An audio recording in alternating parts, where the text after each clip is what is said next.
for this online commemoration of the 160th year of indentured worker arrival to South African shores. I hand over to the director of the 1860 Heritage Center, Nirod Bramdo, to address you and to chair this first session. Welcome, Nirod, and over to you.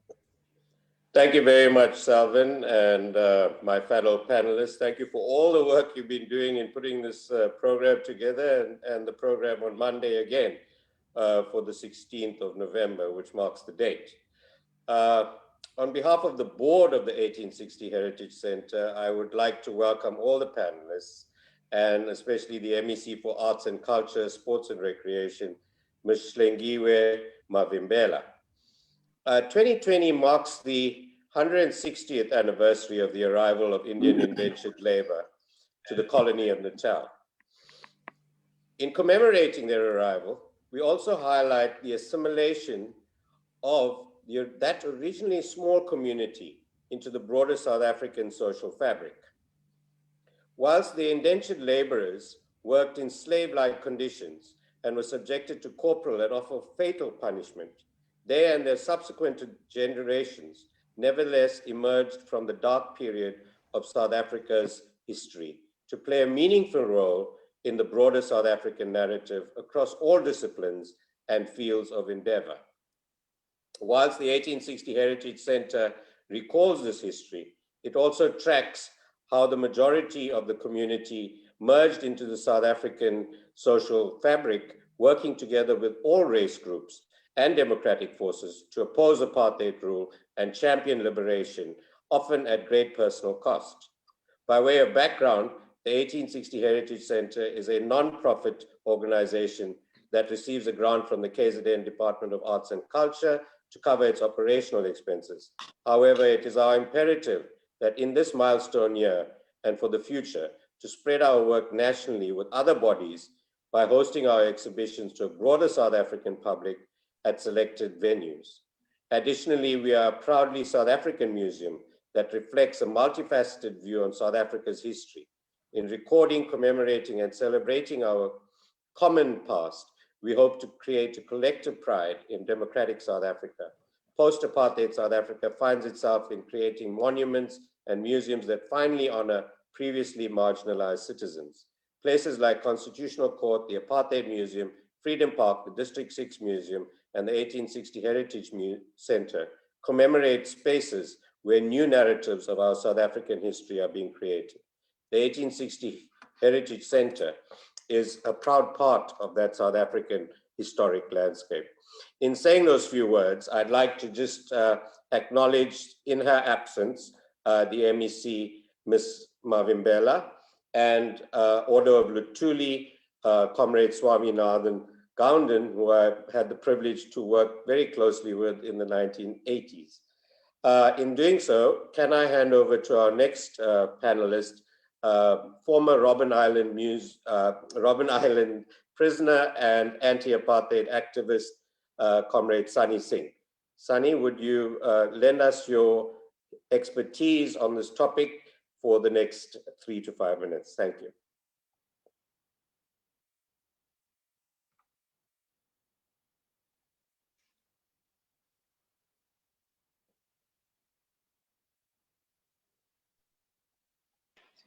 Can you hear me?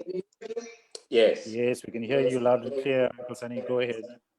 And it's coming at a time today and also going to coincide with the Diwali over the weekend.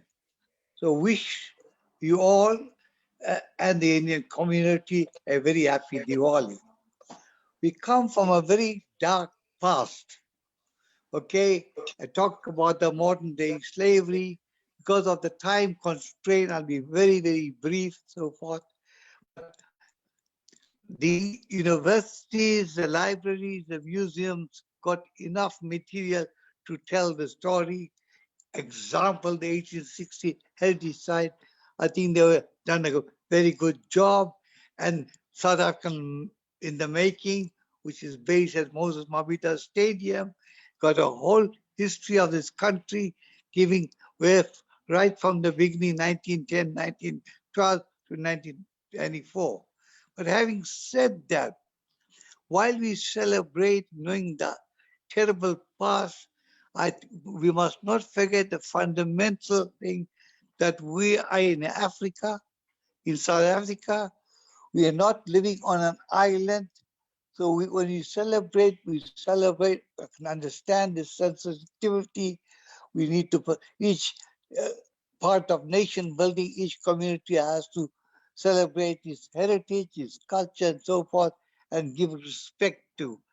But important as part of nation building, we need to go beyond that in terms of talking about nation building, because we cannot separate ourselves from the diverse communities in this country.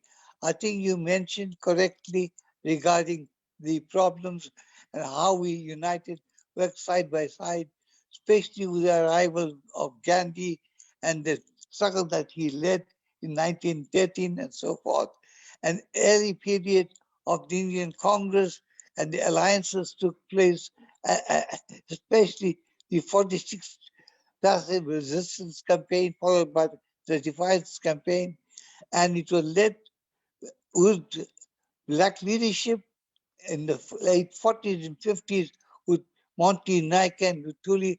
That was the birth pang of a unity and diversity and for a united non-racial South Africa.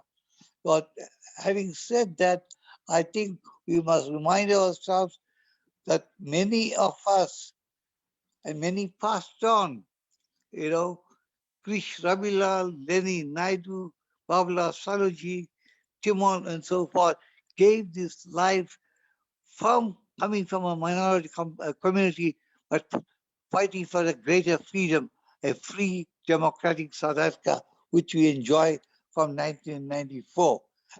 We are very grateful, especially to those families who lost the dearest one. But again, while celebrating 160 years, yes, we need to celebrate, but we mustn't forget the past and where we are going in the future. Thank you.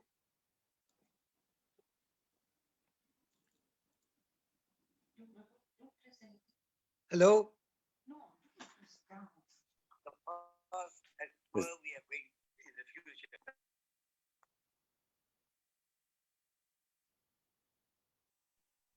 Thank you so much for that. Nirod, over to you. Thank you very much, Sunny. I appreciate the words and the effect that we must assimilate and we must be cognizant of the broader South African history in recognizing our own as well.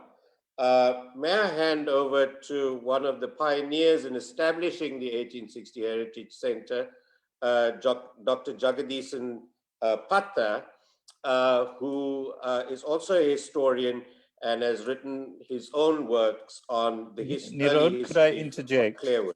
Yeah. Nirod, could I interject? Just be mindful that MEC Mavimbela has joined us. She is linking up with her audio. I think it would be wise if we do go ahead until she joins the audio stream, and then we'll be able to hand over to her. So as we wait for her to join the audio stream, we hand over to Dr. Jagadisan Patta. Here you go. Thank you.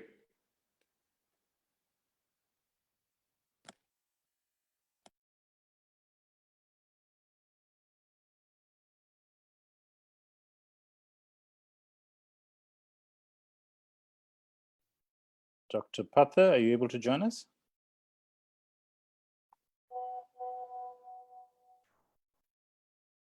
Over to you, Dr. Patta.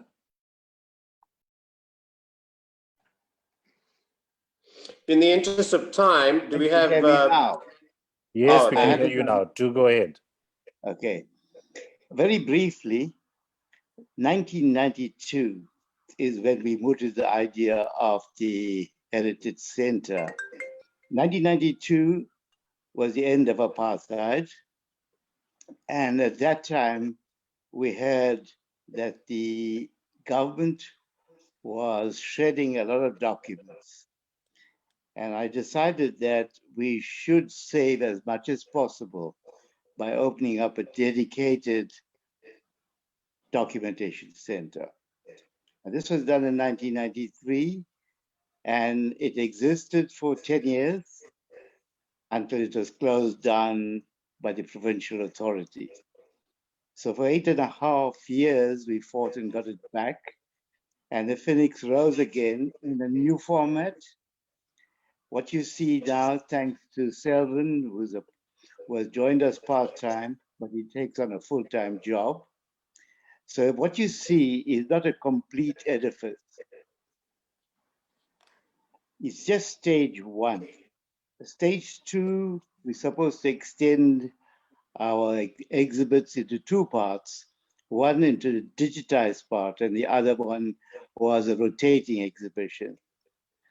Three, we believe in unity and diversity, and we also believe in shared experiences and shared memories. We're working towards this end to make the 1860 Center, the Heritage Center, into an iconic one that follows the standards, international standards. And to do that, we need funds, we need staff. So we are plodding along to stage two in the new year, where we'll complete all the exhibits. And at the same time, we are looking for funds to start digitizing and creating a virtual museum. Thank you, Nirod. Give me a shot. Thank you very much for keeping to time, Dr. Patta. I really appreciate it. Are we joined by my comrade Maggie? Is she here? Maggie Govender, the member. Yes, I am, Nirod. Hi. Hello. Oh, great. Thank you. Welcome. And would you please share your thoughts on this historic occasion, Comrade Maggie? Indeed, Nirod, and I must say it's a pleasure to see all of you. Firstly, just to say that, this commemoration is taking place in the midst of this awful pandemic, the COVID-19 pandemic, and obviously has affected how organizations are actually going to be interacting with each other, as well as commemorating events such as this one. And I must say that it's also forced, organizations within communities, etc., to be more innovative and also more mindful of how resources are spent. And in fact, this event is a good example of that, where using an online platform, you're able to reach many people and communicate the message, as well as drawing together the diverse range of people that you have here. So you get the best of all worlds in a sense, except physically being in contact. The message that I'd like to put across is that we need to draw the lessons from our forebears, as has been said before. And one of the key things that our forebears showed us is that working together across class lines, race lines, etc., achieves the best results. In 1913, the merchant class and the working class got together to protest against the £3 tax, as well as the agitating for the recognition of Hindu and Muslim marriages. And it was very successful because people worked together, not in little enclaves.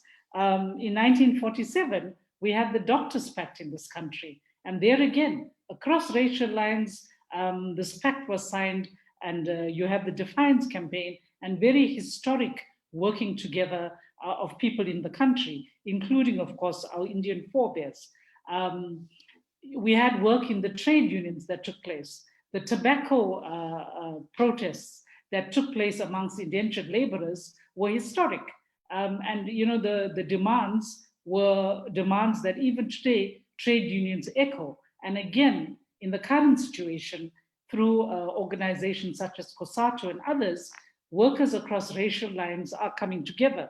So the lesson then is one, that we build unity when working together for a common cause. And I think, in following the example that our forebears set and following in their footsteps, we then need to encourage all people, South Africans of Indian origin, to do the same, to work together, to build our country, and to build the democracy and the non-racialism that we all desire. Thanks. Thank you very much for those very wise words on the collaborations that existed in defining our liberation today. Before going on to the keynote speaker, the MEC, may I welcome Seelan Archery, a community activist from Mount Edgecombe and Phoenix, to lend his voice to the panel. Thank you. Hi, Nirod, how are you? Can you hear me? Yes. So you want me to speak now? Mm. Yeah, look,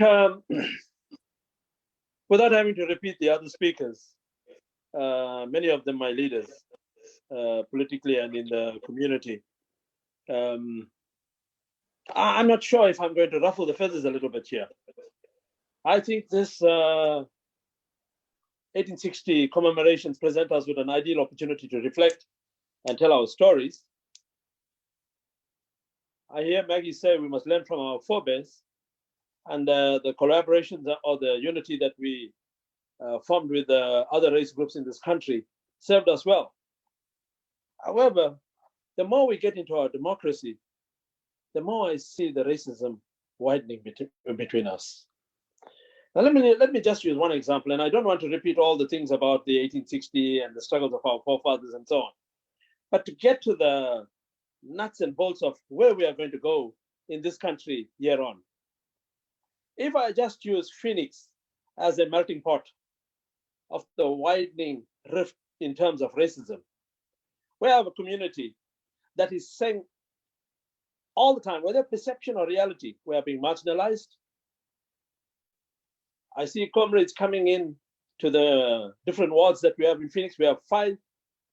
And if they want to push you out from politics, if they can't win by the argument, it's racism. Now, I said to you earlier, I might ruffle some feathers. I don't want to sugarcoat what I want to say. I think what is important is if we use this particular function as the 1860 commemorations, we should be able to say, how then do we form a united, purposeful movement going forward? Unity, non-racialism, non-sexism with purpose, not just on the tips of the fringes. That is what's happening.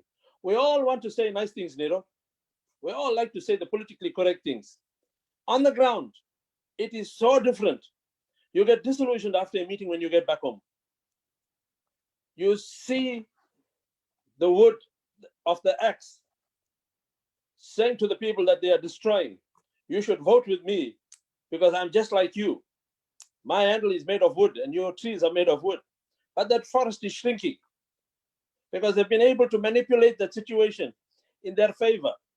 And as an example, politically, we get excluded. The one thing that I worry about, so many of these people that are on the program tonight are genuine leaders. They have credentials par excellence. They are indeed our leaders. We don't find them in our door-to-door campaigns. We don't find them coming and engaging with the communities. Perhaps age mitigates against that. I accept that. They have such a wealth of experience and experiences to share with us. We are not able to gather that. Today, the wannabes take advantage of that vacuum and are able to separate our communities. Now, here's the contradiction. In Phoenix, over the last 24 years, we've had African neighbors come into the neighborhood. I've never heard of a single fight between an Indian neighbor and an African neighbor. I've never heard of it. Strangest thing in Phoenix, I've never heard of that fight because they don't. But when it comes to us engaging politically, as an example, you'll find that we are called names. When the argument is, can you hear me, Nero? Can you hear me? I just want to bring that mix into it.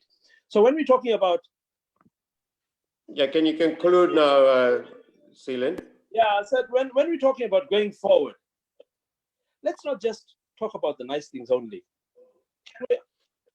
Can we also talk about how we can purposefully come together as communities? Thank you very much. Thank you very much for that, those words, Seelan. In saying that, Salvin, do we have MEC Mavimbela on the line? Is she online now? Yes, MEC Mavimbela has joined us. You are able to go to her next. MEC, may I welcome you to our webinar on this historic occasion. And in saying that, may I also say thank you for your commitment towards the center and to preserving our shared history in this very important center that we run in Durban. Over to you, MEC.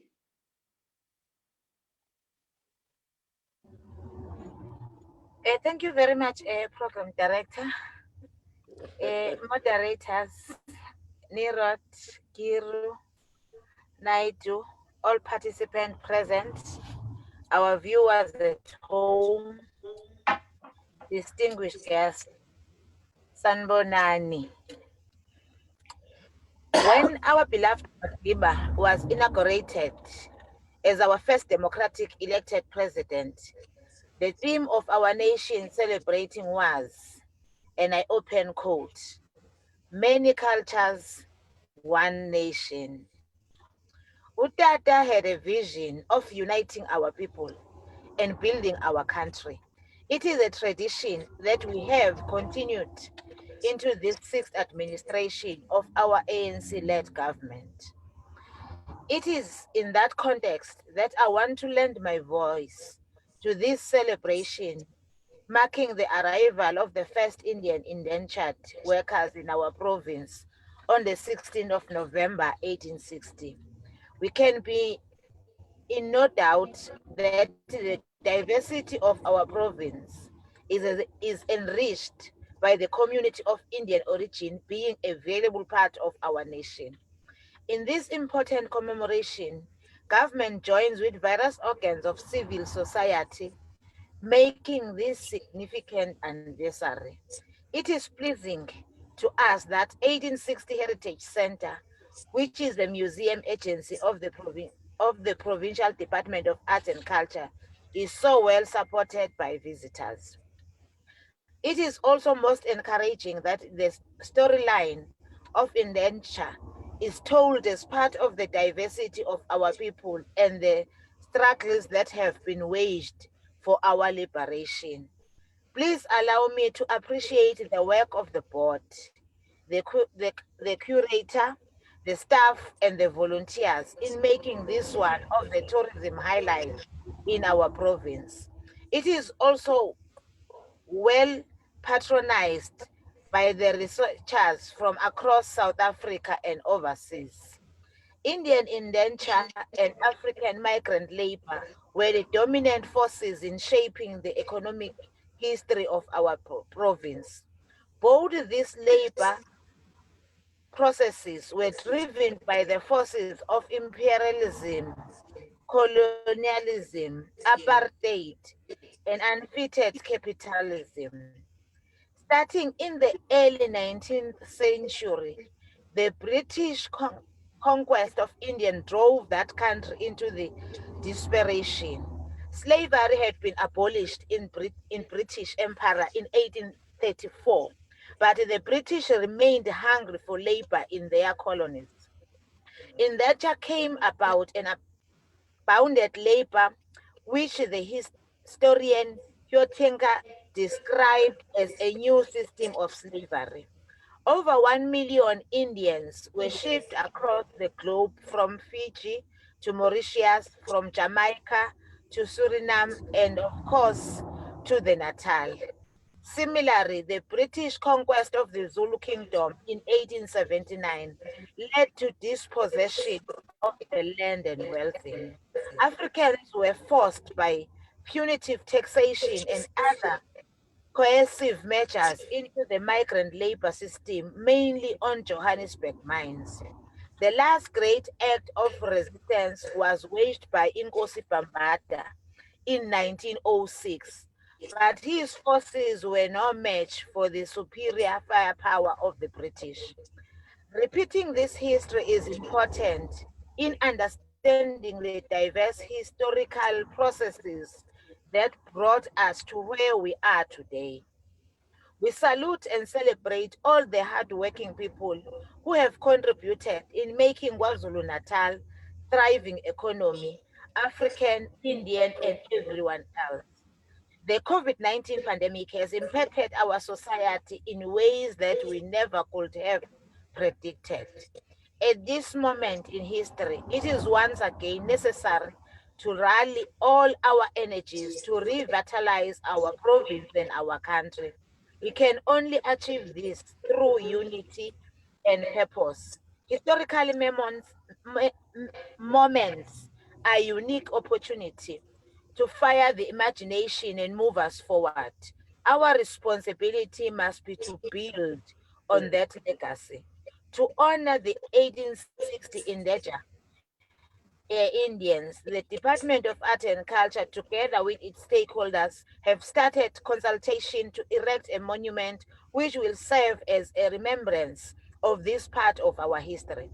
Building the monument will serve as a reminder and to educate our youth of our rich history as the people of South Africa and KwaZulu-Natal. Let this anniversary be an occasion to concentrate our minds in the direction of unity and prosperity. Let us grow KwaZulu-Natal together. I thank you, Program Director. Thank you very much, MEC, for those wonderful words and your kind gesture to consider the monument and to consult with the stakeholders. We sincerely appreciate it on behalf of the board of the 1860 Heritage Center and look forward to engaging with you and your office and that of the Premier's office as well. In doing so, may I hand over back to our organizer, fellow board member Salvan Naidu, to take over for session 2 of our webinar. Thank you very much. Thank you so much, Rod. You must be mindful, Nirod, that you're 8 minutes over time, and I will not share that online VEDA with you. So you'll have to do it physically. Welcome, everybody, and thank you all for joining online. We're indeed very proud to host this commemoration event with you in being able to engage with all stakeholders. And it gives me pleasure to host a session with very esteemed scholars on the field of indenture. I'd like to bring to the forum the first speaker, a good friend of ours and the 1860 Heritage Center, constantly involved in writing articles for the Daily Maverick, the Mercury, the Post, on all matters that bring light to many subjects. Professor Bridge Maraj, who's done sterling work on Group Areas Act. But today he'll speak a little bit about the commemorative monument and the new direction, given that we've had 10 years since it was originated. Over to you, Professor Bridge Maraj. Could you elaborate? Good evening, Selvin and colleagues. It's a pleasure to be here. I'm going to take my cue from my colleague Selvin Archery. We have to be provocative. This is not a tea party where we say nice things, shake hands, and we wait for the next 10 years. We know there's been a delay in the erection of a monument, which was supposed to be somewhere near the Point area opposite or close to Shaka Marine World. And I'm not going to go into the details there. I think the delay provides an opportunity. I think the mood in the country has shifted. I think if we all had a monument there by now, it would have been either defaced or vandalized, etc., because it would have represented a very narrow ethnic group or orientation. I think we must use the delay in the monument to revisit what we want. And there's a notion that we are looking for a living monument, a vibrant monument, a monument that is not disconnected from other groups in our society, a monument that should reflect the non-racial history and how people of indentured origin are connected to that history. And I want to suggest that we can have, if indeed we have a monument actually, we just need to work on it. So my proposal is that we look at the 1860 Heritage Center, the Grey Street Warwick Curries Complex, as a living heritage and monument to the indentured. For example, you have many mosques, temples, churches, some of which already have heritage status in that region. You have the historical Grey Street market, the Warwick market.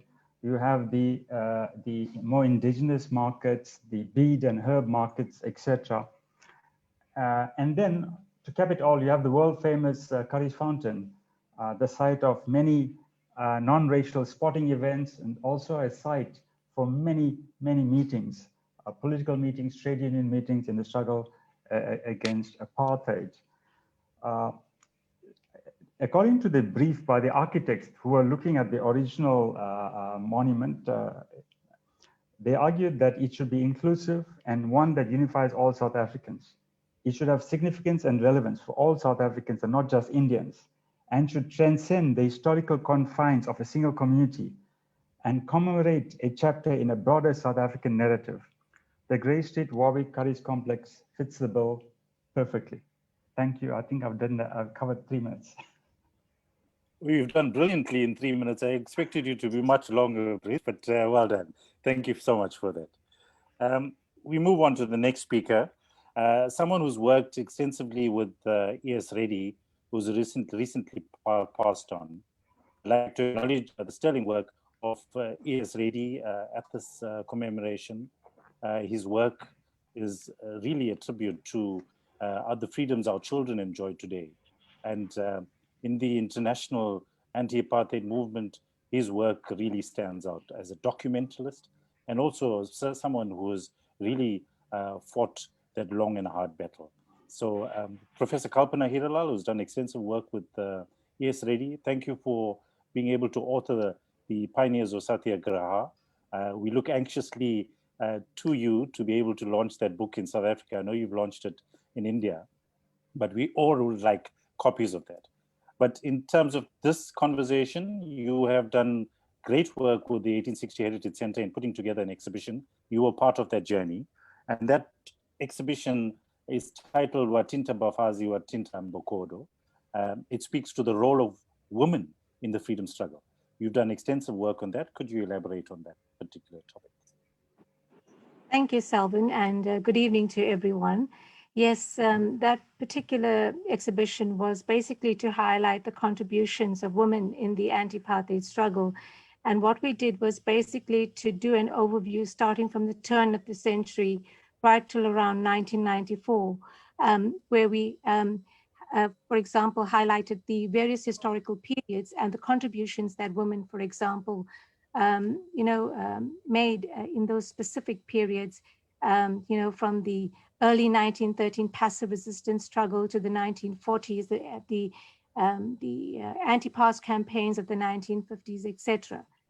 And then one of the things also we wanted to highlight was also that South African women of Indian descent were, an integral part of that liberation struggle. So I know in the beginning of this panel, there were issues that were raised regarding race and racism. And I think we can take a leaf out of particularly the women who contributed to the liberation struggle. Perhaps there are lessons to be learned as well when we look at their contributions. And I'll very briefly identify 3 aspects. One is that how do they perceive their role in the struggle? Now, if we look at South African women of Indian origin, women at the turn of the century when they arrived, they embraced a very Indian identity, but their descendants thought otherwise. In many respects, they kind of, they were less accommodating of the Indian tag. And so what you have by the 1950s is that the politics of citizenship emerging, where there's a kind of rethinking about their position and also their role within society. And so in the 1970s, with the Black consciousness movement, we see activists, for example, like, Harshila Narseh, Sam Moodley, Asha Moodley, etc., many who joined the Black consciousness movement. And it challenged them in many ways to kind of look beyond an ethnic identity and to embrace a very kind of broader African identity rooted in the country of their birth and continent. And so what we see emerging is that they did not simply embrace an Indian identity, but they saw themselves as part of a collective, inclusive as a South African identity. So only as a collective, did they perceive constructive changes to be possible. And the second point I want to highlight very quickly is that of non-racialism. That is something that they also embraced. So if we look at the turn of the century, starting as early as 1913 with the anti-pass campaign in the OFS, Indian Opinion had a headline titled Native Women's Brave Stand, expressing solidarity with African women in the OFS. And then from the 1930s, you have South African women of Indian origin, for example, joining other political organizations and groups like the Women's Liberal Group, the Non-European United Front, the Federation of South African Women. And so there was a concerted effort to build, good relations with other racial groups, and also strengthen the relationships between, for example, the African and the Indian community, particularly in the aftermath of the Cato Manor riots. And I just want to highlight something that, Fatima Mir, who worked extensively with Bertha Mkhize of the African and the ANC Women's League, stated, when they established the Natal, Durban and Districts Women's League, which in 1952, they wanted to bring about better and forge better relations between the two groups. And Mir stated, and I quote, "First and foremost, we need to get Indians and Africans to understand each other, to sympathize with each other and work with each other," unquote. So the League then worked tirelessly in Cato Manor, one of the worst affected areas during the riots. And then the last point that I also want to raise is the issue of, the so-called unseen and unknown women. Now, when we look at South Africans of Indian origin and their contributions to the liberation struggle, the likes of Fatima Mir, Amina Kachalia, Rahima Musa, Dr. Gunum are really, really well known. But there are also other women who participated, both who worked behind the scenes, etc. Amongst them were like Kistamar Chetty, Suryakala Patel, Julie Vadan, Bhanumati Gela. I mean, these are just some of the women, I'm identifying who supported the struggle.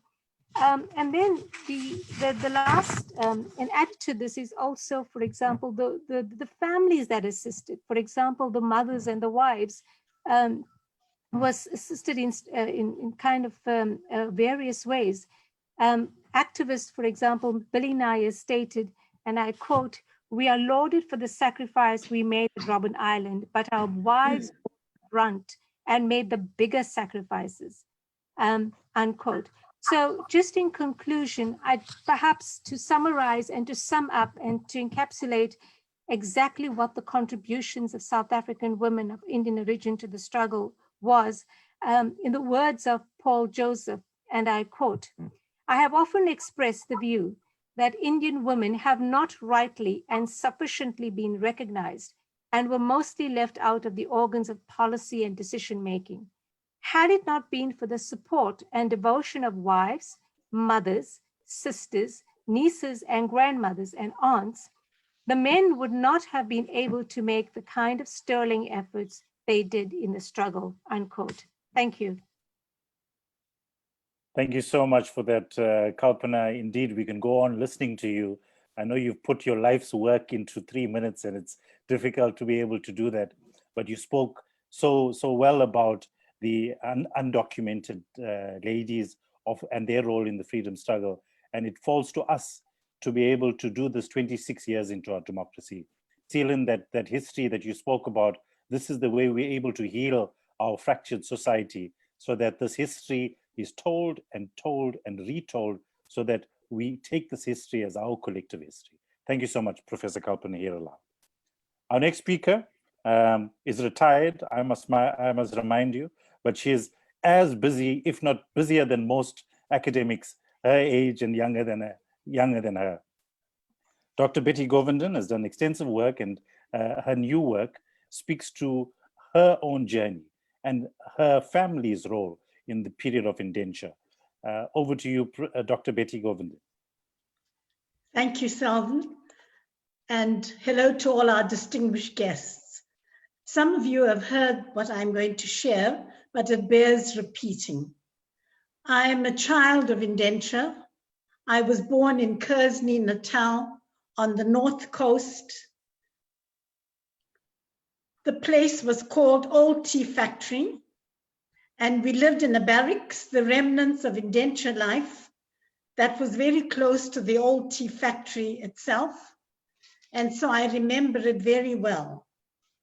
My maternal grandmother came with her family in 1904 from Andhra Pradesh in India to work here at Hewlett's estate, a name in South Africa that is synonymous with sugar. My grandmother, at the age of 7, began working for Hewlett's, working for a shilling a month. Her work included drying, scaling, and packing the tea leaves that were brought in by ox wagon from the outlying fields.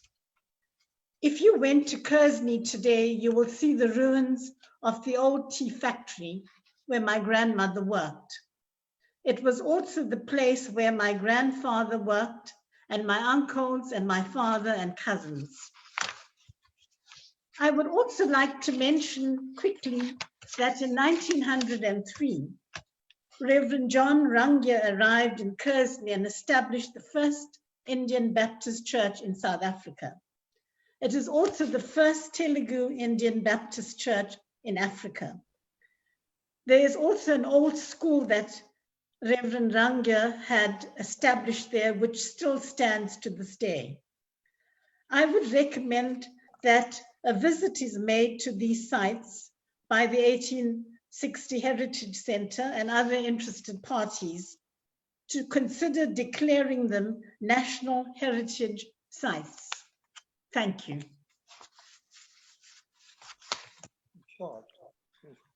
It's certainly a challenge that we'd like to take on. There are indeed many sites, and these are all part of the sites of conscience that we need to embrace and be able to recognize and document going forward, because there is a lot to document in terms of our people's history. Thank you so much, Betty Govindon. I move on to the next speaker, who needs no introduction. Her work on indenture is phenomenal, and she now is doing phenomenal work on repatriation, and again, an area that's largely undocumented, and it's through her we're able to hear and listen to a lot more in terms of the repatriation process with regard to the period of indenture. Uma Dupelia Maestri, we'd like to hand over to you. Thank you, Selman, for allowing me to speak on this latest research of mine. I've been working on repatriation, which is actually 100 years of repatriation of Indians from South Africa to India, and covers a period from 1871 to 1975. I wanted to start off with the terms indenture and repatriation. I think, when we think of things being more broadly cast, indenture is most commonly associated with people from India going out to the various colonies, but we also had indenture from China. And when they came to South Africa, they were actually, in even harsher circumstances, and they were repatriated at the end of their term. Indians from India were also offered the repatriation, but repatriation is also applied to many things. When you think of repatriation, you think of actually going home. But when we think of many colonial borns going back to India, it raises the question of what is home. If you look at repatriation, the Pacific Islanders were employed to work on the sugar estates in Queensland in Australia. They were all repatriated after years of living in Australia. So we can compare repatriation in South Africa with many other communities like Mexico, Mexicans in America being repatriated to America. What I wanted to say is that, we know about the expulsion of Indians from Uganda. 80,000 Indians from Uganda were expelled within 3 months in 1972. In South Africa, we had a similar process of getting rid of Indians. So over a period of 38 years, some 73,000 Indians were returned to India. So I just, expulsion and repatriation are not quite the same thing, but South African governments wanted to get rid of Indians in South Africa, and they offered all kinds of incentives. So all the other colonies were not that keen on repatriating Indians. So if you took British Guyana, they didn't really want to send them back to India. So Natal was very distinctive in wanting to push out the Indians after they'd exploited their labor.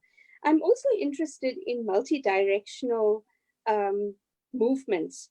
We are celebrating arrivals, but people moved back and forth between India and South Africa.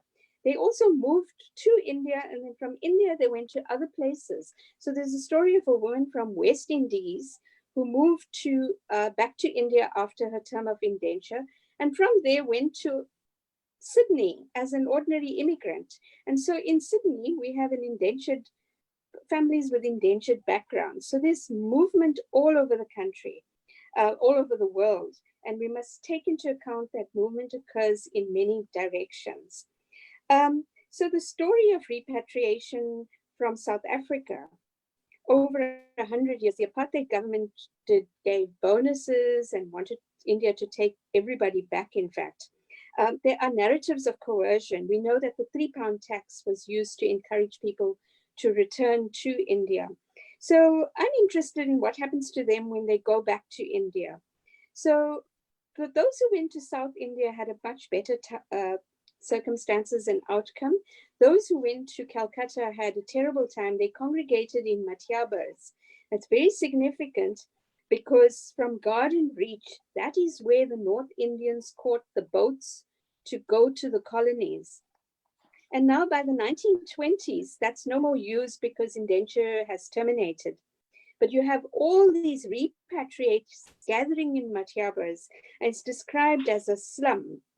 And there are many stories written by Swami Bhavani Dayal and others who looked at them and who told the most awful stories of South Africans huddling in these slums here without work, poverty-stricken, and missing home. What was home to them? Home was Natal, and they regretted their decisions.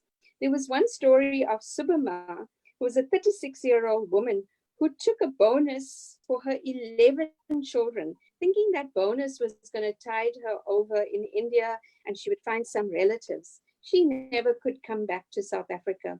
So there are tragic stories of returnees. But I think we also need to look at the story of indenture is not a single story. It's a multiple story. There are no single stories. There are different stories. And the story of repatriation is also stories of differences. So while there are tragedies, I think I'd like to think about how an indentured person from Natal reaches Mathiabas and then associates with Indians from Fiji. Some of them even married Fijian women. Associated with people from British Guyana. And what do they talk about? We will not know. But some of them didn't even stay there. They went on to Malaysia and they went on to Sri Lanka. Some of them went back to Delagoa Bay. So we have lost these stories because the colonial archive determines what we know and what observers saw. But I want to say that there were some success stories. Bhavani Dayal's own father returned to India after a period of indenture and had enough money to buy land. He became a successful farmer in India. The women who left on indenture, I've got statistics that go from 1871 right up till 1975. There were many women who went and they were agriculturists. They helped their husbands in the villages. But my research about repatriation also includes those who were not only indentured, but the South African government started giving repatriation packages to everybody who wanted to go. So even if you came as an ordinary immigrant, if you wanted to go, you could go back. And so I've looked at these people, and what I see there is the very clever way in which the South African government's offer of repatriation was used. They used it as a retirement strategy. So at the end of their lives, when they wanted to return to Surat and Gujarat and other places, Bombay, they actually took the bonus and the free passage and went back to India. The government paid them, that was their retirement strategy. But they also used it as a loan, as an opportunity to visit India. So some of them took this free passage and you could pay back your loan at the end of 3 years. And at the end of 3 years, some of them came back. So that's what I want to end off, that we don't have single stories, we have multiple stories, and that we need to look at these biographies and we need to look at the choices people made within these very circumscribed, oppressed situations. So it's not just, this is indenture is not a story of oppression. Repatriation is not a total story of tragedy. But what we must remember, that when we commemorate indenture, 48% of the indentured population returned to India. So we have those who are South Africans, South African borns also in India, who took this repatriation package and could never come back. Thanks. Wow, it's phenomenal. I have to challenge you to have an entire show dedicated to repatriation. It's certainly going to happen, given your new research.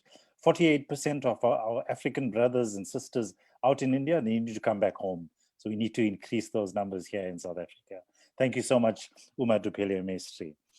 We move on to a linguistic eminent professor. Words like Lutera, Catamaran, Manichukum, which is a town in north of Durban, Charo, and so on, are terms that he's engaged with as his life's work. We had a conversation early on through email, and we spoke about the teaching of Eastern languages. This year, there are 175 learners that sit for writing. Well, of that 175, 134 are writing Tamil and Hindi. So it just tells you of the dwindling numbers of people writing Eastern languages in South Africa today. And I'd like to ask that I not ramble on, and I hand over to Professor Rajan Mestri.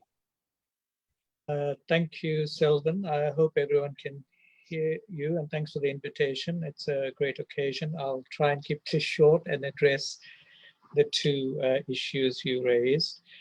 You know, when we were growing up, there was certainly a sense of Indian life and things didn't really count in the public era, in the public spaces, so that when it came to language, English was the king, and we all had to learn the right English and learn to speak properly, and we were so used to being corrected and to suppressing everything that we knew deep in our hearts and our minds. And so for me, when I trained as a linguist, I didn't plan to work on Indian languages. I just enjoyed working in this technical field called linguistics. But then in a kind of exile in America, where I was doing my MA, I realized the richness of our experiences. And those things have already come through in all the talks we've had.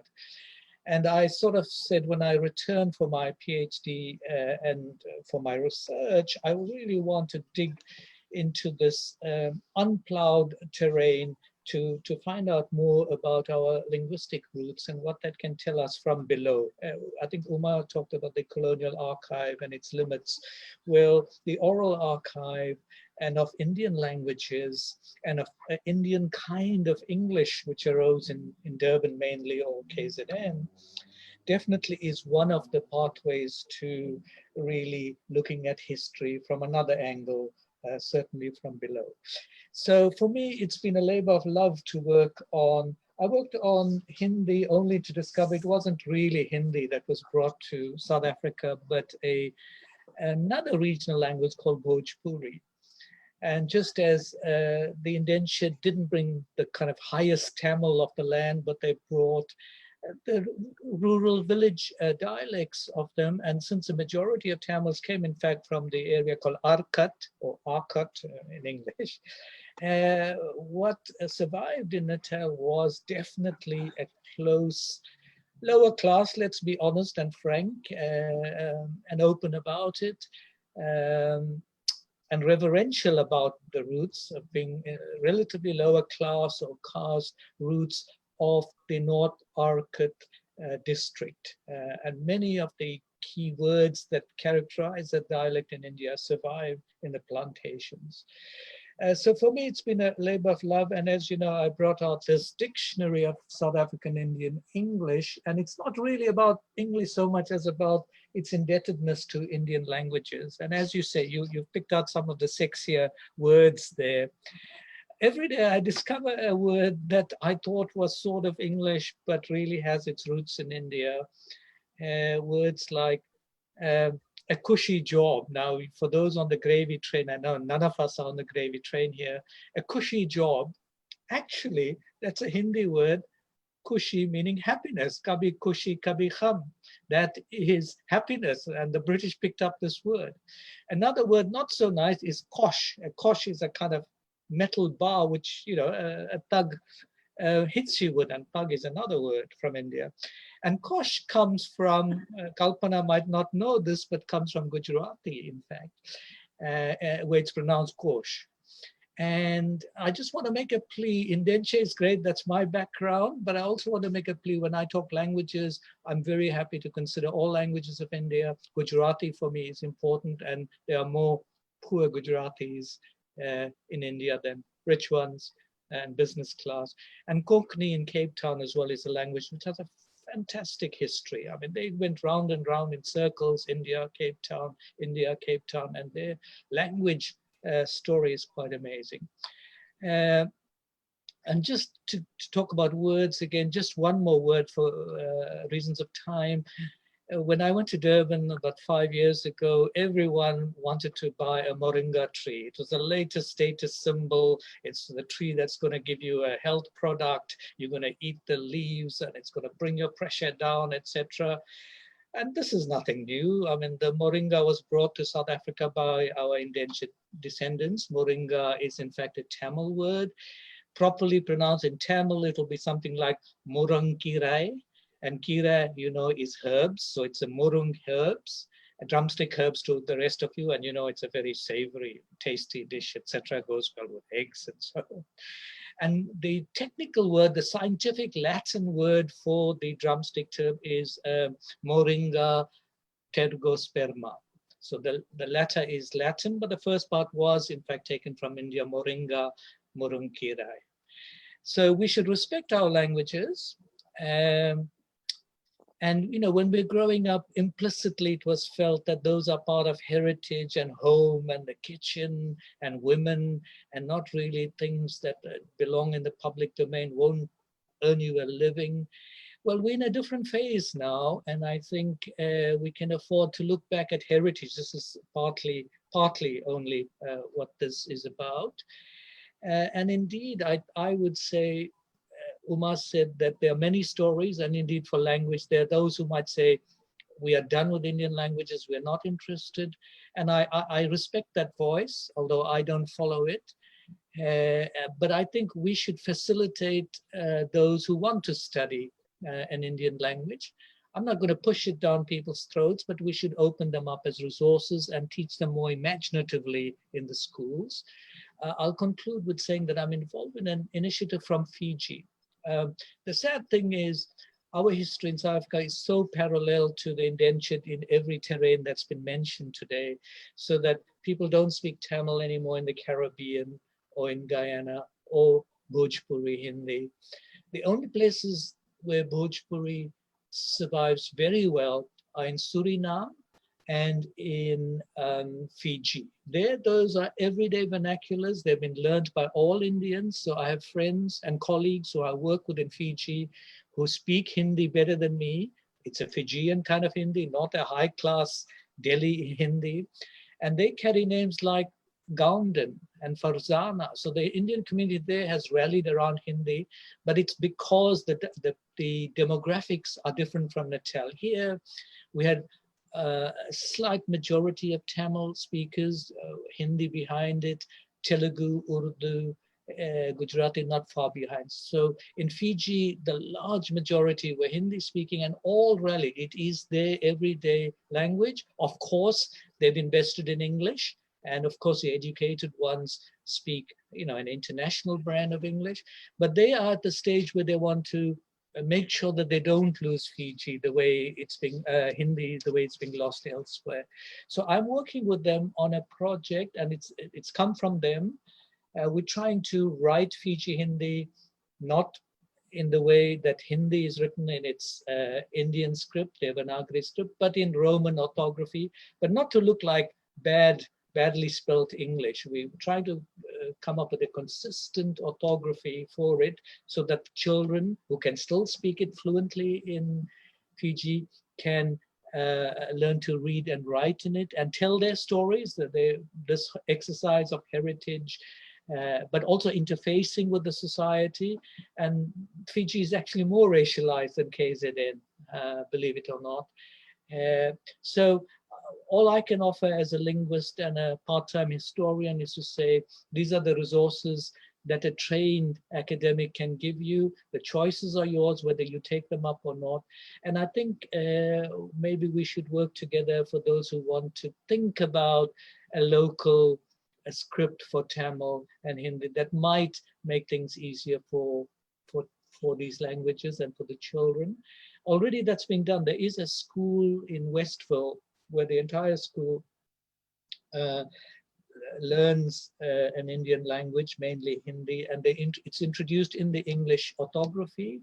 And then gradually, as students progress on a voluntary basis to do advanced Hindi, then they're introduced to the script proper. There are no easy fixes, unfortunately, with language learning. Once you lose a language, it becomes foreign, and it's an uphill struggle to learn to communicate and read and write.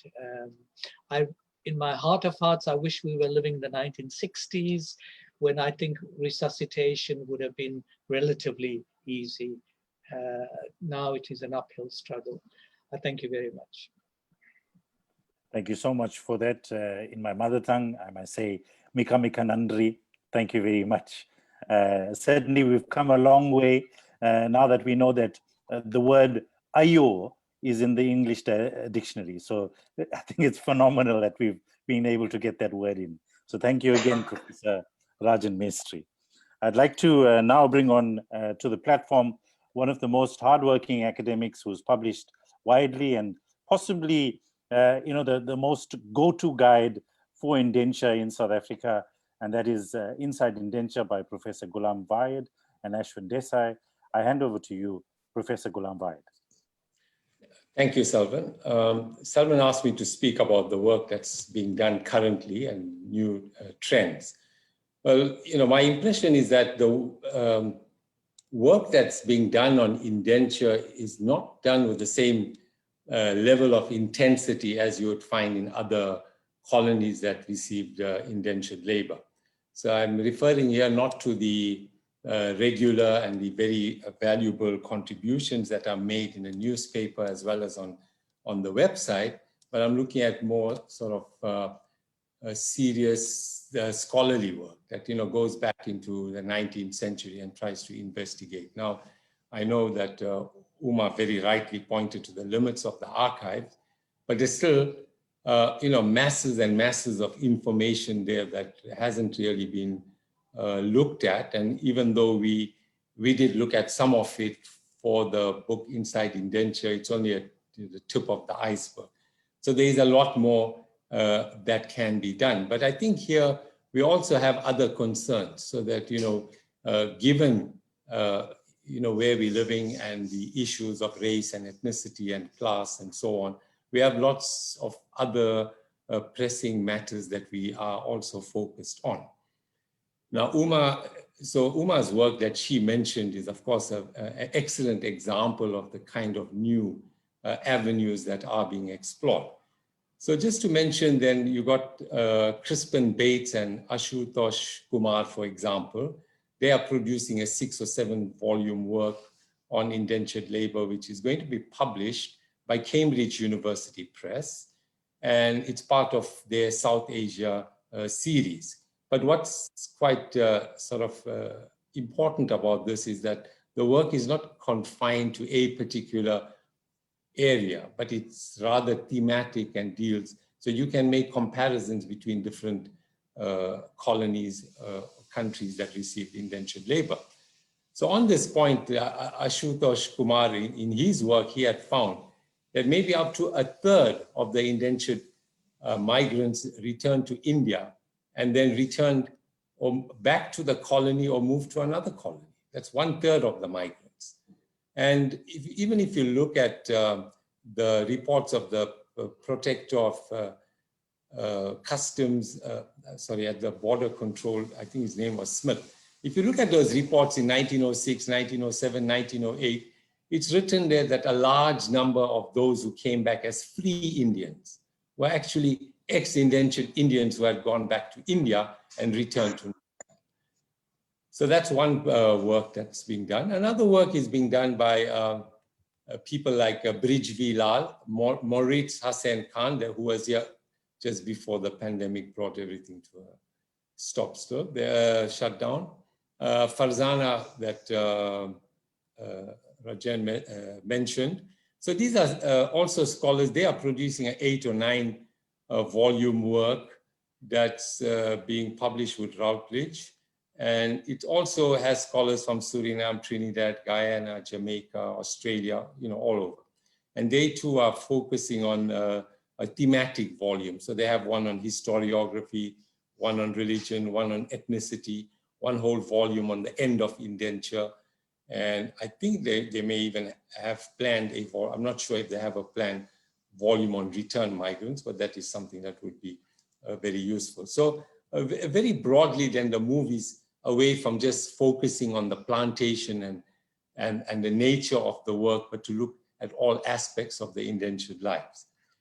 And very recently, coming out of a virtual conference that was organized by the National Council for Indian Culture in Trinidad, a group that was formed of young scholars called Girmit, my pronunciation will be wrong, but something like discussion group. And so this group is headed by Dr. Primnath Gupta. I think he's from the West Indies, and Dr. Sarita Nand Meher, who's from JNU University. And so they have actually organized a virtual meeting on a monthly basis. I have not participated yet, even though I was invited. And so this is also, to try and look at ways of in which academics in different parts of the globe can meet up and sort of share their work.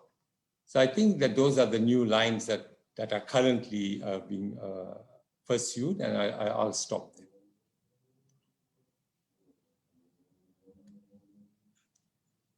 Thanks, I'll stop there. Hello. Can you hear me?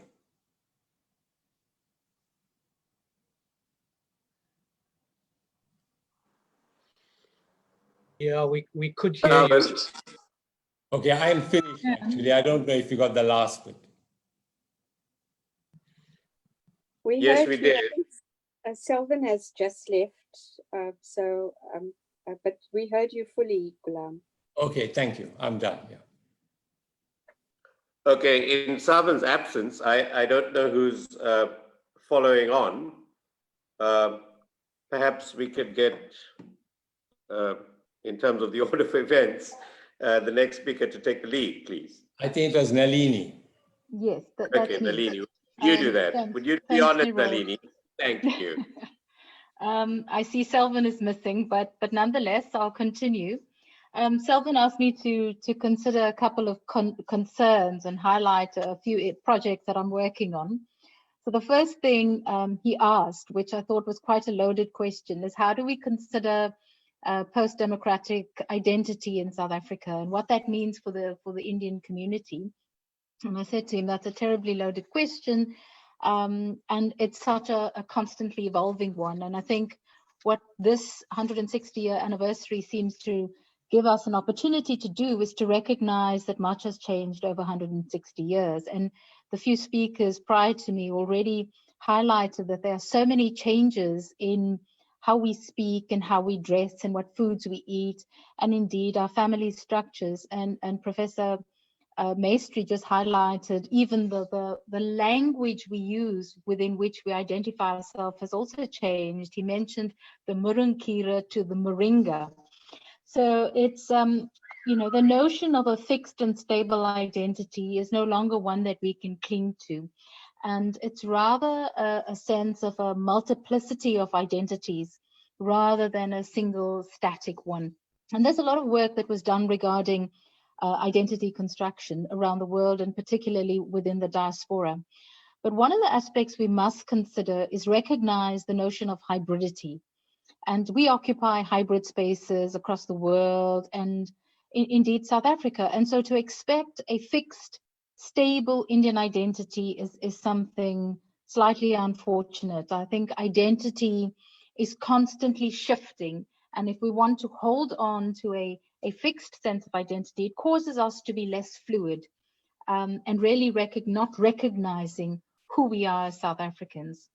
Often when, and I'm sure all of you this will resonate with you, when Indians travel to India, we are clearly recognized as South Africans. So in India, we're South African, and in South Africa, we're Indian. So that in itself just highlights how complex and how diverse this notion of who we are is. But while we shift through these diverse identities, we do have a responsibility to ensure that we don't lose that golden thread of who we are, of our roots and where we come from and what we are recognizing in our discussion here today. But I firmly believe that in sharing our cultural forms, we enrich each other and we build each other rather than diminish each other's identities. And it's during the shifting identities that we must maintain respect for all identities. And of course, we must ensure that while we excel, while we respect and we engage, we must excel in our own cultural forms. And many of you already know that there are numerous cultural practitioners who have used crossover sort of art forms and crossover engagements. And it's really an exciting aspect of who we are, especially in this diverse country of South Africa, and we must embrace it.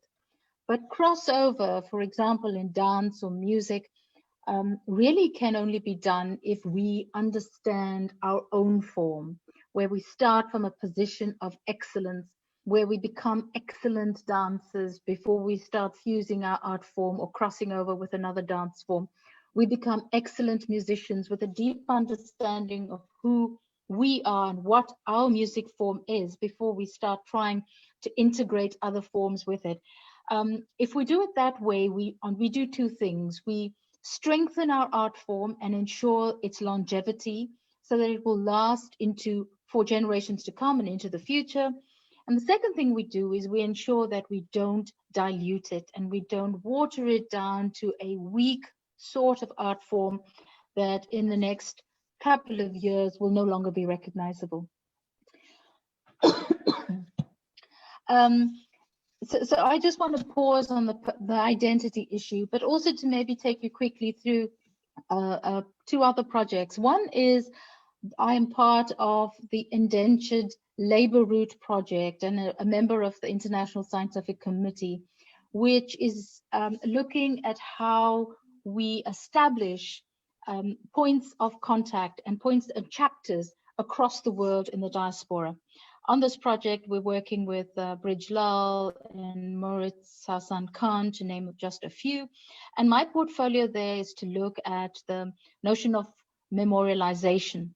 And in this regard, I've had conversations with Professor Kalpana and with Selvin to kind of look at how we establish and recognize heritage sites for the 1860 indentured Indians. And I'm also putting it out there to whoever is interested in working with this kind of project please feel free to communicate with me, and I'll be happy to engage.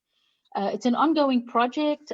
It should be supported by our government, and we're still waiting for those initiatives to have taken place, but the scientific committee is going ahead. And then finally, I want to also bring to everyone's attention that there's a dance conference, Indentured to Stage, Voices Across Waters, which is happening on the 21st and 22nd of November. Also a virtual conference, which is tracing the journey of dance from indenture to the stage. And it's going to be a very exciting dance conference with dancers, dance teachers, dance historians that will share their stories across the diaspora. And it's the team that is now managing this conference is very well-known South African dancers, Surya Govender, Vasagi Singh Deva, and Smitha Maraj. So thank you very much, and I'm really honored to be part of this evening's webinar. Thank you for having me. And I'd like to wish everyone a happy Deepavali for the coming festival. Thank you very much. Thanks, Selvin. Thank you so much, Professor Nalini Mudlidaya. It's always a pleasure listening to you. I call you my Tangachi, not my Akka. So thank you so much for joining us. I was kicked out of the meeting, so I couldn't conclude with Ghulam. And thank you so much, Ghulam, for always being part of this journey. I hand over to Kiru Naidu. I hope he's able to join us. Kiru, are you able to connect with us? Whilst waiting for Kiru, could I add some comments on the linguistics and the comments by Nalini that I was taught earlier on by my late father, that whenever referring to race in writing, that black is spelled with a capital B because it defines race. And coming out of his Black consciousness background, that was a matter of pride. And whenever referring to Indian South Africans, Indian becomes the adjective and South African is the identity. So we must always maintain that conformity. Just a little word of advice for everybody. Well, with your background with the leader, I'm certain that is always the experience that we will count on in terms of correcting those particular areas. Kiru aren't able to join, but he probably will as the program goes on. So I'd like to continue and chair this next session. Hopefully you're not tired of hearing my voice.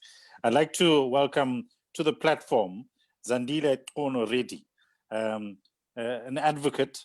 She hates being called an advocate, but Zandile Kono Reddy, I'd like to invite you. And please, could you tell us about identity construction in a post-democratic South Africa and as a young South African? And the second question that I'd like to pose to you is indentured history relevant and how is it relevant to contemporary South African society? Zandile?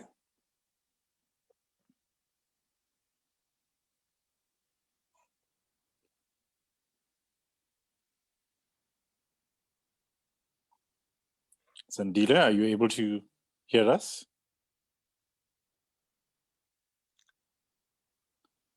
Okay, we seem to be having problems with Zandile.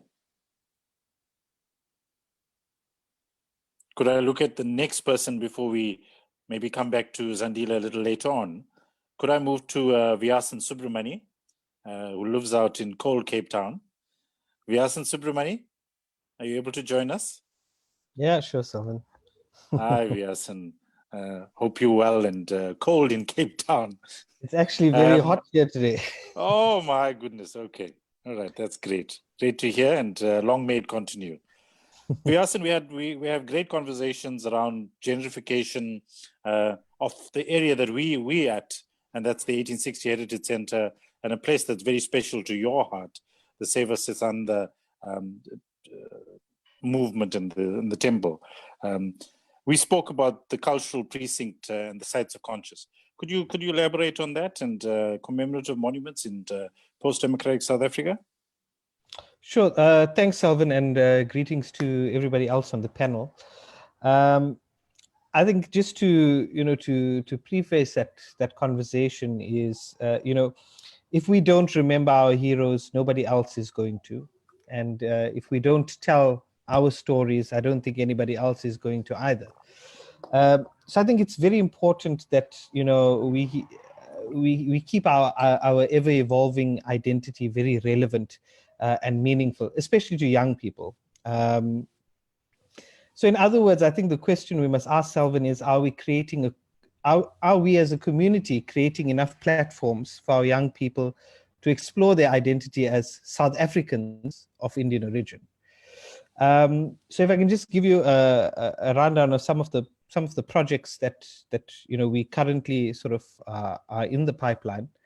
The first project was when I realized, engaging with my nieces, I realized that there were no kiddies books that depict indenture or the history of Indian South Africans through that sort of period of time. And I thought it was quite startling that there weren't any sort of kiddies books. You find lots of academic literature, you find lots of scholarly work, but hardly anything that sort of resonates with young people. Neither is there a cartoon series or dedicated sort of YouTube channel for young people that are looking to learn about their heritage and their history through entertainment. So I think that sort of gave me the idea, and currently we are working on a series of 3 books, kiddies books, that would sort of, with some very interesting storylines that would sort of depict this sort of period. And then if we go a step further to the second project that I'm currently working on, and you would know a lot about this because of our involvement. We, as the Saivastan, the Sangam, with our headquarters in Derby Street, we are neighbors to the 1860 Heritage Center. And if we just look at it, I mean, in terms of local tourism and the regeneration of that particular precinct, we have several just within the streets of Carlisle Street and Derby Street alone. In those 2 streets, there are a significant amount of historical and cultural sort of institutions and value, from the Bethesda Temple to the old APS Vedic Temple to the Natal Vedic Society, the 1860 Heritage Center on the other side, and the Saivastan, the Sangam, with the 1860 Settlers Memorial Hall.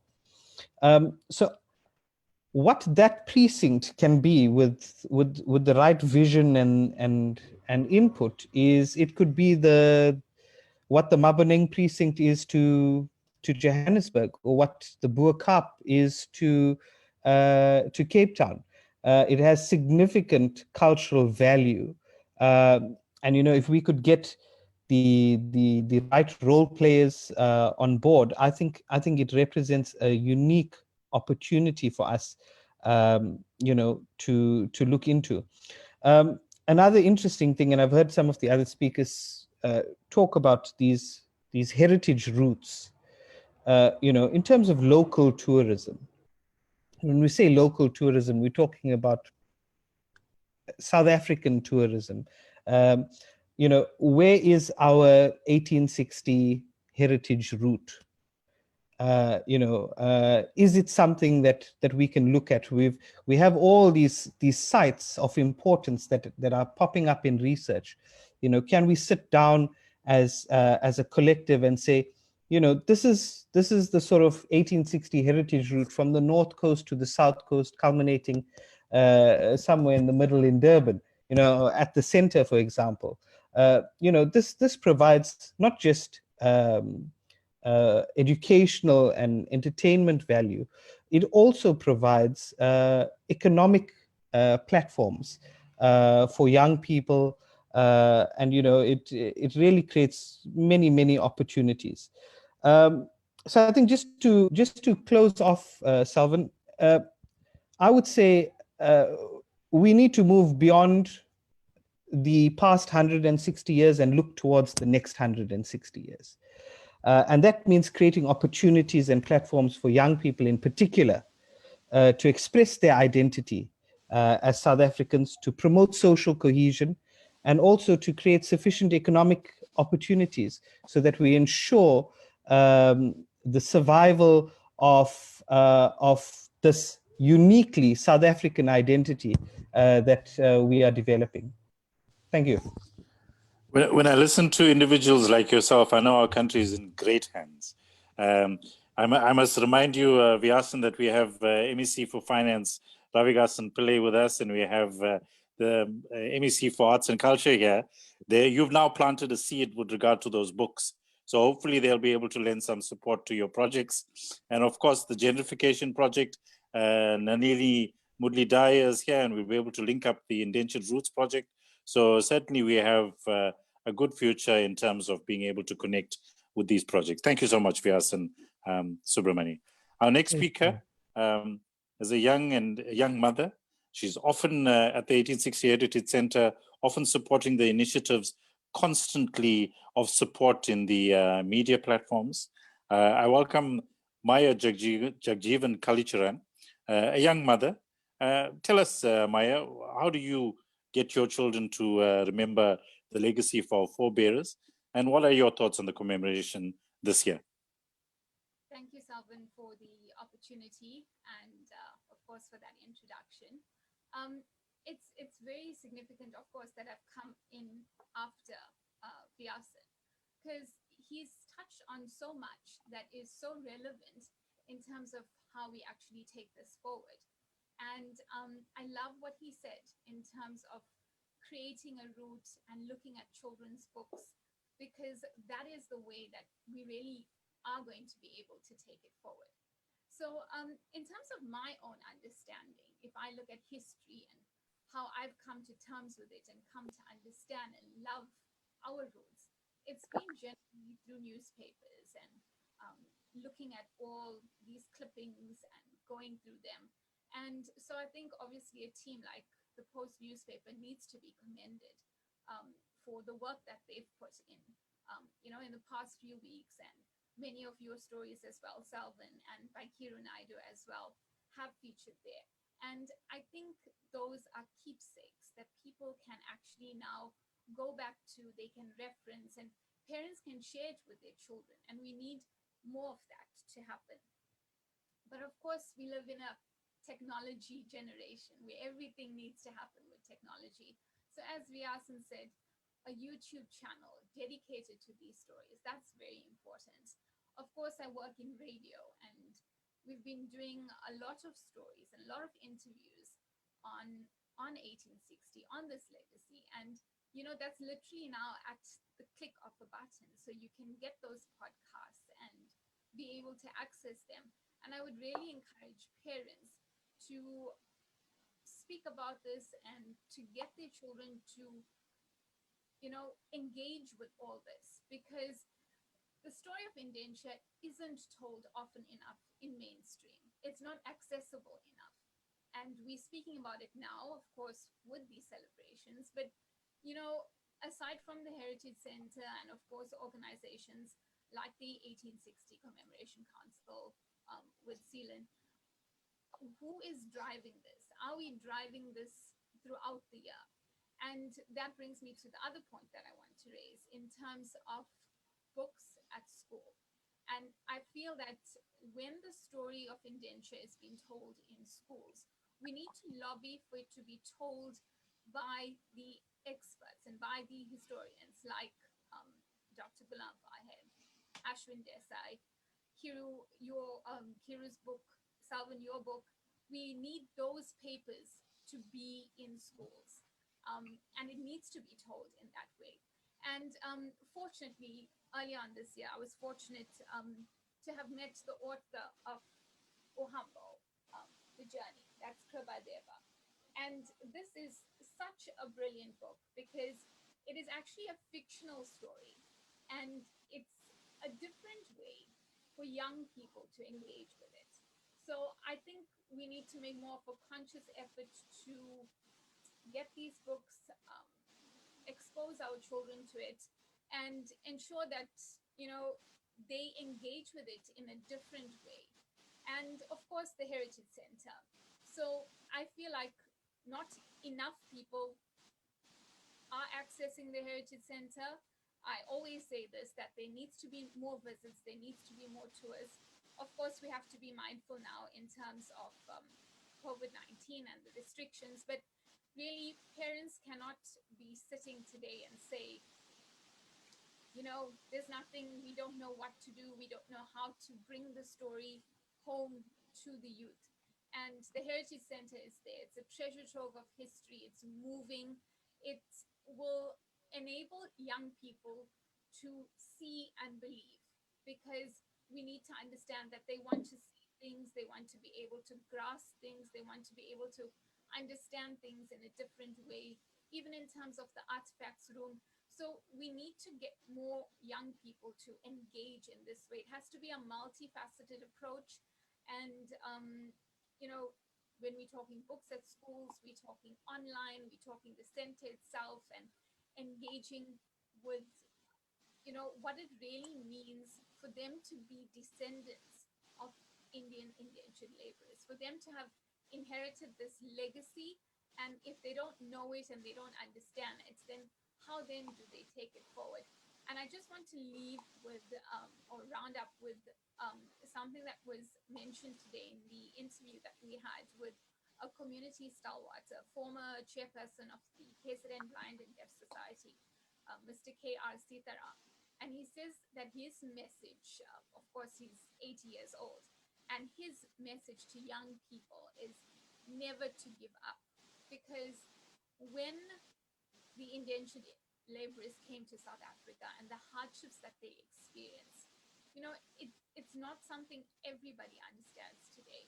And it's not something the youth perhaps would understand the extent of, but they never gave up. And today, as challenging as things may seem in South Africa and the world, of course, because we have young people who, you know, always think that the pastures are greener elsewhere and, you know, want to make their mark in other parts of the world. But it's about never giving up. And that's a lesson that we can take from 1860 and beyond. Thanks for that. Thank you so much for that, Maya. Indeed, it's a challenge going forward, and how we're able to get this messaging across. And that's the legacy we need to leave going forward, because the more we get this messaging across, the more our children will be able to take on this collective South African story. Thank you so much, Maya, Jagjeev, and Kalicharan. My next speaker, my sis Wam, Santu Buthelezi. How are you, sister? Sharp. Thank you so much for joining us and being able to connect. You're always supportive of the 1860 Heritage Center, and your work is indeed sterling with all the book publications and so on. Indentured history. How is indentured history relevant to the broader South African public? How do we get that history out to the whole of South Africa? Do you think it has its place? Of course, it has its place, Selvin. It indeed has its place. I'm not sure if you had finished with your questions. I just jumped in there. No, go ahead. Okay. It definitely has its place, because as a nation, we cannot go forward without reflecting on where we come from. And listening to all the speakers that have spoken before, the thing that seems to be common in everything that everybody has said to this point is the issue of unity. So if as a nation, we cannot appreciate where each of the ethnicities come from in terms of their history, then it would be impossible to nation build. And I would imagine that this platform is not just commemorating the historic part of where indentured laborers come from and where the Indian people come from, but it is more for going forward as a people, as humanity in South Africa. So for us to be able to do that, we have to each have an appreciation for one another. And I know Babu Sani Singh earlier spoke and said that when we commemorate this, we have to do it on the basis of knowing that there is culture, the African culture. So we are all in Africa right now. We have roots stemming from the diaspora and all such things. But the important thing is that when we formulate an identity as African children, it must have basis on where we come from, and that understanding then leads us to where we are going. And the only way we can really be successful in where we are headed is building on that unified identity. So if we are able then to infiltrate that identity where we all agree that this is who we are as South Africans, despite our differences and divides, when we agree that this is who we are. And obviously that will come from learning, that will come from unlearning, that will come from relearning. Because the common thing is that we are all human. And the common thing also is that we share a history that stems from injustices. So that pain that we each come from as people in South Africa, that is what should propel us forward. And that is actually what should strike a chord within each of us to want to understand each other from that perspective that, you know what, we all understand pain as pain, and we've made it to this point. We haven't given up as a human race to this point. We've thrived, even though we've been through difficult situations that really were sort of just erasing us out of history. And yet here we are. So that resilience is what we need to ensure that the younger generations can also have a sense of appreciation for. And if maybe in curricula that can be included, that would be fantastic.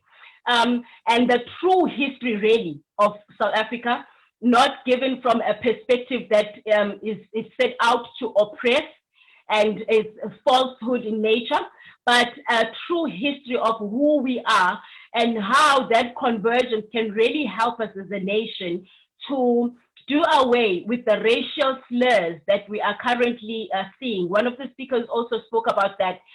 The more we develop as a democracy, the worse the situation of racial outlook is. And that is true. It's very unfortunate. But if indeed we were to form a platform such as this one, where all of us can engage one another and have an appreciation of what have we come from, where our roots are, what has meant in terms of building this nation to the point where we are now, it would be helpful.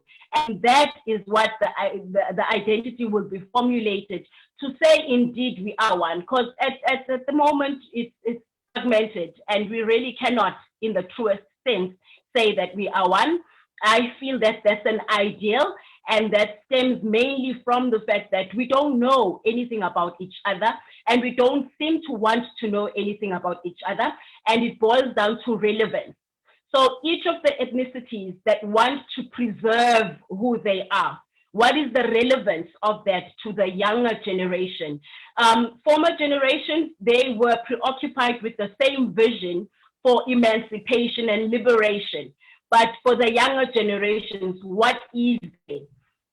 Emancipation came, liberation came, and there wasn't anything in the pipeline to then say, once that has come, what then? So no infiltration of history really of who culturally people are happened, and that's a gap that I would really like to see be filled, because it's significant. We cannot really go forward at all without filling that gap first. And it would mean you need to bridge the gap from the former generations to the younger generations. What can we learn from the older generation that have experienced hardships, that have done extensive research into such issues, and the younger generation who feel that, why should I go through this? I already have the rights that were fought for. So there's no relevance for me really to engage in such things, because what I want, I have. And what if I don't have it, I fight for it because I'm now liberated and able to do so. So it's a question of significance, it's a question of relevance. How do we talk to that, and how maybe in curricula it can be included, so that even from young age, the fire keeps burning in children to know who they are, to want to know who they are, and to want to participate in conversations such as this one. Oh, it's always amazing listening to you, much. Santo. Thank you so much. And certainly you're one of the leaders that we need to engage with a lot more going forward. I must add that the 1860 Heritage Center is really looking at speaking conversational or teaching conversational isiZulu. It's part of, the commemoration plans for the calendar year, and it's something that we wish to roll out soon so that we'll be able to learn more. It's ridiculous that we sit 160 years into being in this country without being able to speak the main language of KwaZulu-Natal, and that is isiZulu. So I'm hoping that you'll be able to teach us this language and be able to get more people speaking. So thank you so much, Sonto Buthelezi. I move on to the next speaker, who's always the supporter of the 1860 Heritage Center, but in her own right, a former journalist and radio presenter at Radio Lotus and a host of other stations. She now does sterling work in the cultural field, specifically at this great place of indentured ancestry, the Somsehu Road Temple. And she joins us tonight. Marisha Lala, can you tell us your thoughts on the commemoration of the 160-year celebrations taking place this year? Over to you, Marisha Lala. Are you able to connect?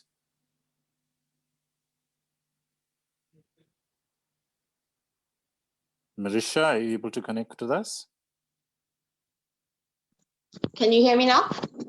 Yeah, we can hear you now. Go ahead, Marisha. Nice seeing you. So I'm far away from Durban Somsiro Temple at the moment in Johannesburg, but always close at heart to KZN and of course to the 1860 Heritage Center. Thank you to you and Kiru for having me on the panel. I probably would have been there with you guys this weekend, but COVID had other plans.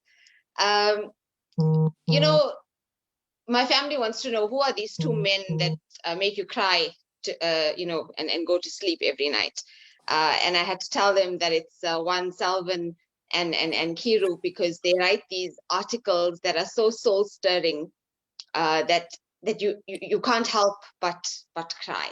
And I know when Maya and I, you know, talk about the detail of some of these stories, you know, we both cry, and it's quite hectic then. But you know, such are those stories. And tonight, you know, I want to talk about the Durban Hindu Temple, fondly known as the Somsiro Temple, even more fondly known to members of the panel as the Depot Road Temple.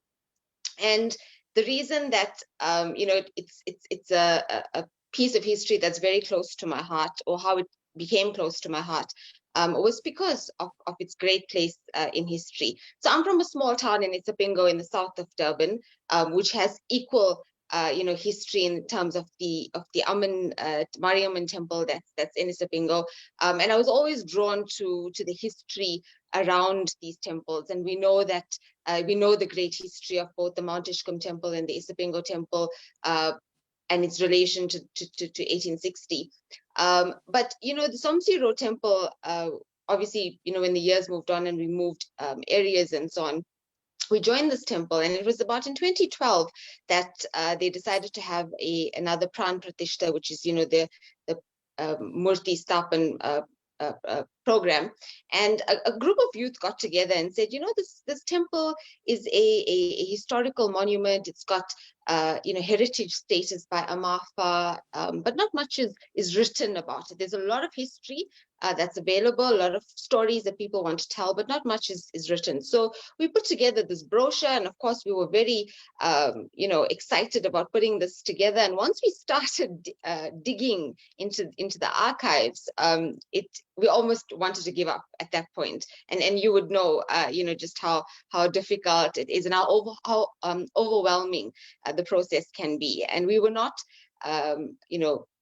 taught on how to do this, and we had no way of going about it. But we decided, let's just put together little snippets so that some form of legacy on the temple is written.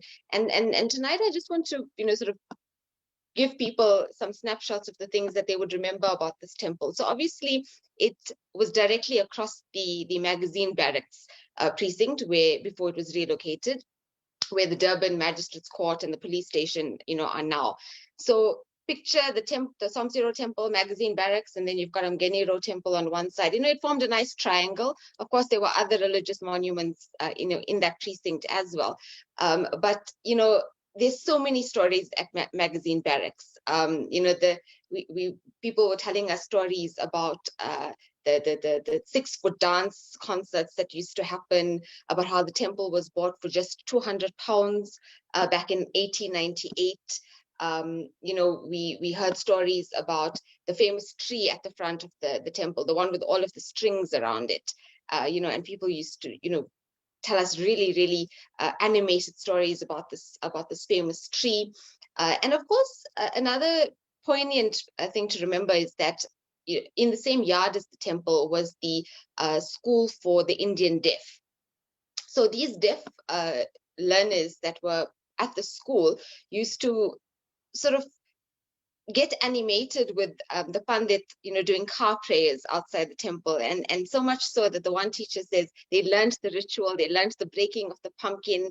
They used to go and count the strings on the tree, and they couldn't obviously hear the bhajans and the bell ringing and so on, but they knew the subtle nuances, during the day at the temple. And when they saw, the polish on the red veranda, they knew it was a special day, it was a special prayer that was going to happen. People told us stories like that. Another gentleman told us a story about how he used to enjoy going for service just to get soji in that oily brown packet. Now, I haven't seen it much now, because I think temples or people that give prasad at the temple give it in nice cups and matching spoons and so on. But just those kinds of stories of soji in the oily brown packet, brought back so many memories for all of the elders that were reading. But then we thought, so what? We could write all of this history, and all of the youth were very intrigued by it. We came across articles that were written by the Indian Opinion in 1904, and it described the Somsiro Temple as it attracted 1,500 devotees that included Calcuttias, Madrasis, and Gujaratis. And we thought, 122 years later, now in 2020, where we're observing all of these events, what now? I'm proud to say that Durban Hindu Temple is still very much in existence. It's female-led now for a number of years. It's youth-led, and constantly doing programs that aim to stay relevant, meaningful, and impactful. And I think that's the message I want to, leave our youth for this process of this 1860 commemoration, is that we come from a legacy of hard work, a legacy of sacrifice, a legacy of love. Our forefathers worked through apartheid. They worked in, the indentured system.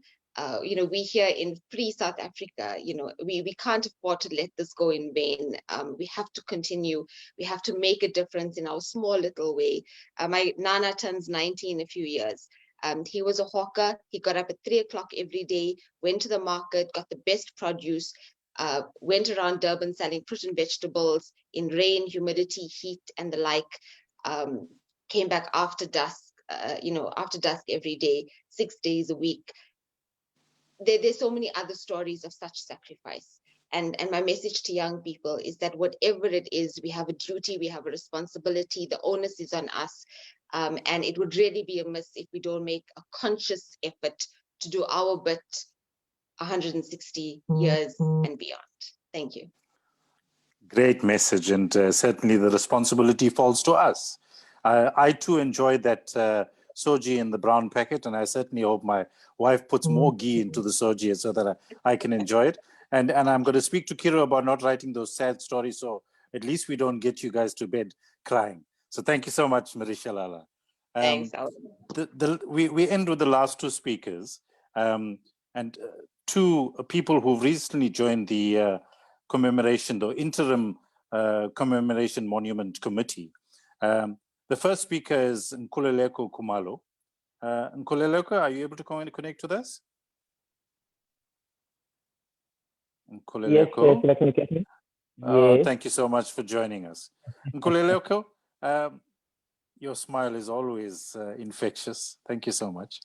The role of the youth, in these commemoration. Tell us about the activities. You spoke so eloquently at the meetings that I've been involved with in the youth needing activities as activists. So tell us a little more. Thank you very much, Sylvain. Thank you very much for the opportunity to the members of the executive committee, both present in our midst, and to the viewers at home and all the panel. Thank you very much. I will be very short because of time, in the interest of time. For us as the youth and during this commemoration, our main role is to welcome the legacy that has been spoken about here and the history that has been given to us as young people. It's one of the activities that has already taken place by the 1860 Heritage was to put the youth together. That was 3 weeks ago.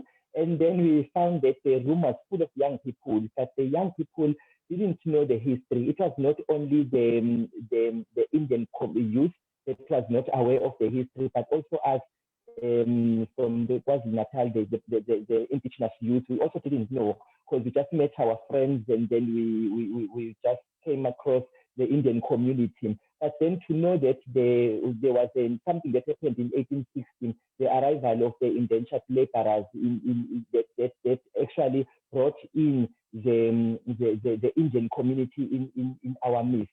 We are to take that legacy and then pass it on to the peers.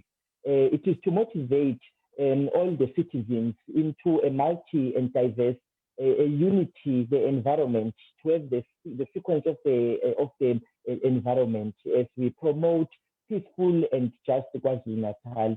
It is also for us quickly to say, we as the young people, the role in this commemoration is to promote a clean and fair support to all. This should be done through a radical rationale. We spoke about that, discussing what is being radical. Remember that the debate erupted there in the room to say we are radical young people, but what is being radical? So we had an explanation there to say we need to outroot the corruption, because we are about to come into leadership as young people. But moreover, we want to be part of the policy development. We spoke about that. We want to work out in the 1860 Heritage, to work out as an interim of youth, to put up our suggestions in the policy development, which will influence the curriculum, especially with education, because we were saying, as my speakers have been saying, our young people don't know much about the history, where they come from, which is difficult for us, as Visan was saying, for us to look into the 160 upcoming when we don't know what happened in the 160 before. So I will quickly move on to the activities. To win the momentum and to put up, we are not going to concentrating on 160, which is this year, but we are saying let the legacy go on, to say we want to promote an online marketing for the 1860 heritage. We want to put up youth together in terms of a conference where we'll teach them of the history, not only the Indian youth, but also just the vernacular youth in KwaZulu-Natal, putting all the races together so that we can see where we are going. We are happy to have the member of the executive committee here today from the arts and culture, because one of the things that we spoke about in our meeting yesterday was to promote the culture and to promote the art as young people. Also, it is in her peripheral as well, the sports, to say sport puts people together. So we want to put people together, young people together in a sporting activity, and also to promote fundraising for our young people to be in a position to run what is not going to be like a soup kitchen, like the soup kitchen just known now, but we want to advocate towards a proper nutrition for the people in KwaZulu-Natal. Thank you very much, Sylvain. Thank you so much, Nkululeko. I know that we're in good hands going forward, and certainly you have enough activities to be an activist. Thank you so much. Divya Bim, are you able to connect with us? Divya? Yes, I am. Good evening, and good evening to everybody. Good evening, Keeping it Divya. time, I'd also like to keep this short. So Go you ahead. can even just skip the question about me. I'm also a new member that joined the Interim Youth Committee. And I just want to say that I have learned so much from the webinar today. One of the things that we spoke about in the youth meetings was that there are so many similarities between Indian and African communities. Somebody brought up how African communities sometimes do slaughtering and appeasement of the ancestors as a tradition. And us Indians, we know that we also do a similar thing. We appease our ancestors. Some of us do prayers through slaughter. So there's been so many examples of unity between Africans and Indians that needs to be shared. I have learned so much tonight, and I can only hope to spread this message amongst the youth of South Africa. One of the activities which we've spoken about doing is creating short attention-grabbing videos, which can be circulated on WhatsApp or Facebook regarding this history. Just something informative and something that will catch the attention of our young people. You know, my dream is to one day see a South Africa where our Indian youth can confidently wear saris and ibeshu, that is isiZulu traditional attire, and have a conversation in isiZulu. It really pains me that I could not learn this language to the depth that I learned Afrikaans in school. Because right now I'm seeing myself, you know, not speaking Afrikaans and wanting to speak isiZulu. So I am probably going to be one of the first people to sign up for those Zulu classes that the 1860 Heritage Center is going to be putting up.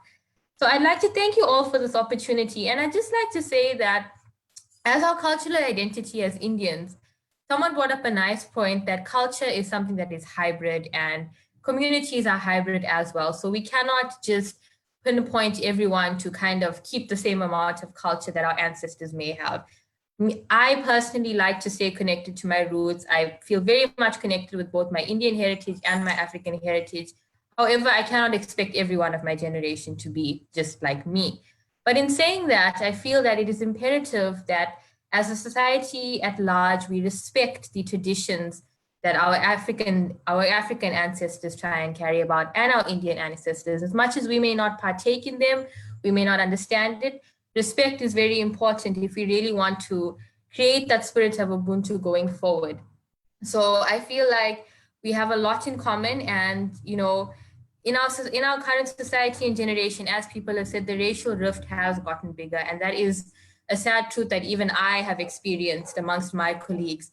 Many people want to know about the place that Indians have in society. Do Indians even have a place in South Africa? And it's webinars like this that can combat this ignorance regarding our place in society, that can highlight the unity that Indians and Africans have had and do currently have in moving South Africa forward. So I can only hope that, you know, a lot of positivity can come from this, and working with comrades like Nkululeko and many others that we'd like to recruit, I can only hope that we can move South Africa together as one and find the common thread, which is our beautiful history. Thank you so much. Great insight there, Divya, and it's been wonderful listening to you. Certainly, there's a lot of work ahead of us, and the next calendar year and the many years going forward, this is the challenge that lies ahead in being able to remember, being able to reflect, and to be able to restore as a South African public. And this is where we hope to end this program. Nirod, any closing remarks from you? And we're promptly at 8 o'clock. Lots of people haven't had supper. There's been internet connectivity problems and so on. Nirod, closing remarks, and we'd like to end. Well, in order to be brief, I just want to say thank you to Selvin and the team for putting together such a wonderful, diverse group of people and for bringing together all these voices on a common platform. It is sincerely appreciated, and it is what the center is all about. It's bringing people together and sharing our histories. I thank you all. Thank you so much, ladies and gentlemen. Please be part of all the commemorations that are on the ground. Be able to make sure that you hold hands in being able to commemorate our legacy. And we thank you again for your participation and viewership tonight. Go well, and we look forward to more webinars in the future. Thank you so much.